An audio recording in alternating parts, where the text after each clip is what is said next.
In Sacramento County, we have a goal of placing a mental health clinician at every one of our school sites in the county. And that's over 300 schools when you start to do the math on that. And we're currently in 60 schools.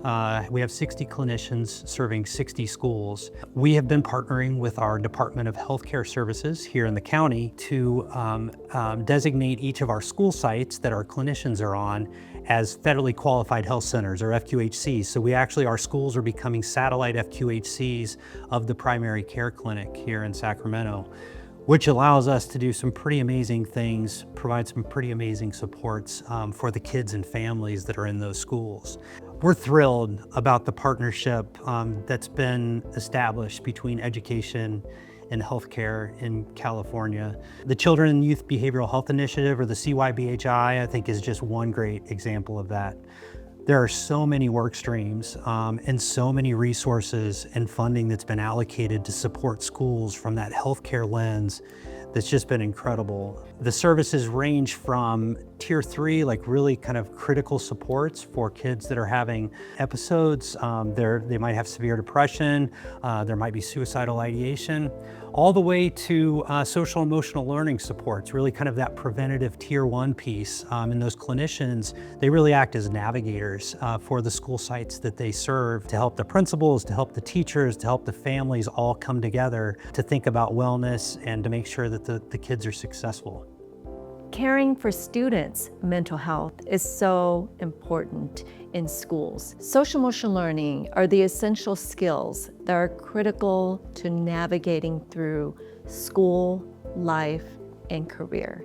And those might be, for example, things like learning how to set goals, right? Or just navigating the general life stressors or situations that might come up, and really thinking about ways that we can cope with all of the tensions of what it means to live a life, right? And trying to optimize the very best version of who we are as we do that. And so those might be things like positive relationships. They might be things like emotionally safe environments, as well as improved mental health and well-being overall. And I would also say that what we have learned specific to the CalHope project, funded through the Mindfulness and Wellbeing grant, is that our schools that were designated as CalHope focal sites actually showed significant recovery post-pandemic in chronic absenteeism versus comparable non-CalHope sites. And so we are hopeful that with intentionality and with purpose in implementing social emotional learning, well-being, and certainly mental health resources in classroom and integrated into our daily classroom practices, that we can continue to see improvements in the social emotional health and well-being of our young people, including some of those pieces around chronic absenteeism and certainly academic improvements. It's really important that we're thinking about the whole child when we're thinking about serving a student and their family in school. And when we're thinking about the whole child, mental health and wellness is, of course, a big part of that. If we're not thinking about the wellness of a young person, then other things get compromised. You see attendance fall off, maybe disciplinary referrals or suspensions start to spike. And when they are served well, we see academic achievement on the rise. And that's really what we're after. So when I think about social emotional learning, when I think about mental health, when I think about wellness, I think about setting a foundation for a young person to really be able to be successful in schools.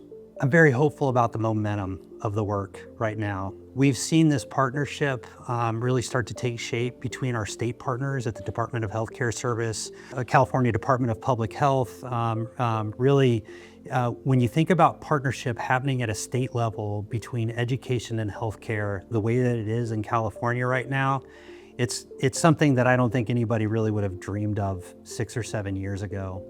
And so as we're watching these partnerships grow, the thing that just encourages me is the momentum that we're seeing right now.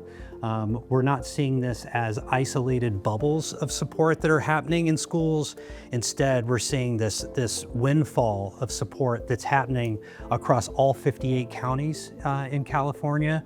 It's fun to watch the partnerships happen in a way that I don't think that they are anywhere else in the country.